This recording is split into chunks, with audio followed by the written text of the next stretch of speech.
आखिरकार फरमाने लगे अपनी लौंडी को, मेरी वजह से तू भी कई के दिन भूखी रहती है, मैं चाहता हूं तुझे फरोख्त कर दूं, और तेरी फरोख्त में जो पैसे आएंगे 4 दिन मेरे भी सुकून से गुजरेंगे, और तू भी कोई ऐसी जगह जाएगी जहां तुझे 2 वक्त का खाना तो मिल जाएगा। बोलने की आका आप बादशाह हैं, आका हैं, मैं गुलाम हूं, आपकी जो मंशा।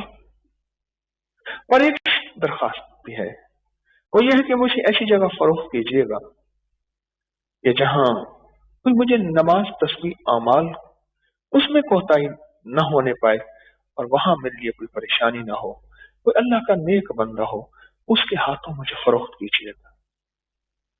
सोच सोच के कहने लगे, इस वक्त तो अल्लाह के नेक बंदे दिल्ली में हजरत ख्वाजा गरीब नवाज निजामुद्दीन औलिया रहमतुल्लाह अलैह, उन्हीं के यहाँ चल पड़े। जब वहां गए, नहीं, उस खातून ने कहा नहीं, वो अल्लाह के वली है ही नहीं। कैसे कह रही, इस जमाने में उनसे अल्लाह का बड़ा वली हो कौन सकता है। उन्होंने अपने मुर्शिद बाबा फरीद शकरगंज रहमतुल्लाह अलैह की ओ खिदमत की इंतहा कर दी, आजमाइशों की इंतहा कर दी, और उनकी सख्तियां और उनकी तलखियां, और शेख बहुत जलाली थे हज़रत बाबा फरीद, नाम मसऊद था, मसऊद, फरीदुद्दीन, बहाउद्दीन, ये अलकाबात होते हैं, नसीरुद्दीन, निजामुद्दीन, महमुद्दीन, ये अलकाबात औलिया के साथ लगते हैं। असल नाम तो हजरत मोइनुद्दीन का नाम असल तो हसन है। लेकिन वो अगर नहीं है तो कौन है। तो वो लौंडी कहने लगी, मुझे उनमें 3 एतराज हैं। सबसे पहले तो वो लंगर का खाना खाते हैं, लंगर का खाना तो फुकरा का लंगर है, फुकरा के लंगर में दरवेश खाना खाए, दरवेश तो रिज़्क़ के हलाल खाता है, फुकरा का लंगर खा रहा, और फुकरा का लंगर तो दरवेश खा ही नहीं सकता। दूसरी चीज ये है, मैंने आज तक इनकी तारीफ ही सुनी है, आज तक इनकी खूबियां ही सुनी है, आज तक इनकी करामतें, कमालात, बरकतें और खैर की बातें ही सुनी है। मैंने आज तक इनके खिलाफ किस्से, अफसाने, एतराज, इल्जाम, बहतान, शक, वसवसे सुने ही नहीं। क्यों? एतराज तो अंबिया पे भी हुए, आले रसूल, असहाब रसूल पे भी हुए, क्या ये अंबिया से बढ़ के हैं? दूसरा यह है कि मैंने इन्हें आज तक किसी दुख में मुब्तला नहीं देखा। ये वाकया मैं इसलिए सुनाना चाहता हूं, आज का मौजू ये है, किसी जख्म, किसी गम, किसी तकलीफ, किसी दर्द, किसी दुख में मुब्तला नहीं देखा। किसी घरेलू दुख, कोई जिस्मानी दुख, कोई कारोबारी दुख हो, कोई रिस्क का, किसी का, हर वक्त ही सुखी है, पुरसुकून है।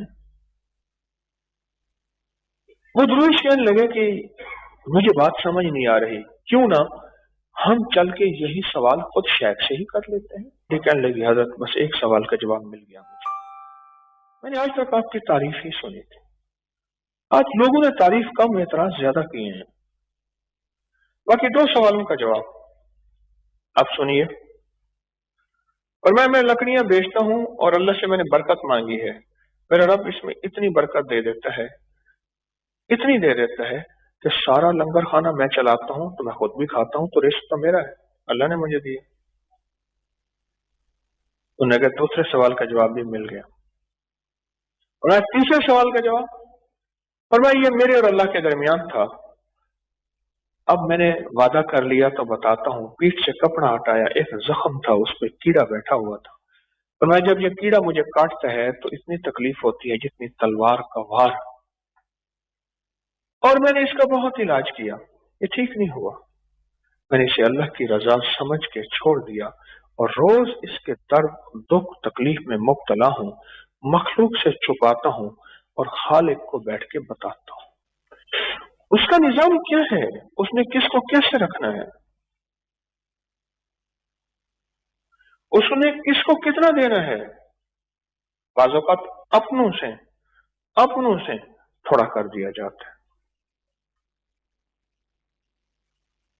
और मैं हम सुने, علامہ جلالالدین سیوطی رحمۃ اللہ نے لکھا ہے، ہم جس کو عذاب کا ارادہ کرتے ہیں، جس کو عذاب کا ارادہ کرتے ہیں اور وہ ہمارا دوست نہیں ہوتا، ہم اس کی نیکیوں کا صلہ اس کو دنیا میں دے دیتے ہیں، دولت، عزت، عروج، کمال، لذتیں، مزے، میوے، مسحریاں، اس کی نیکیوں کا صلہ دے دیتے ہیں، حتیٰ کہ جب مرتا ہے تو اس کی نیکیوں کا صلہ اس دنیا میں ہوتا ہے، آخرت میں خالی چلا جاتا ہے۔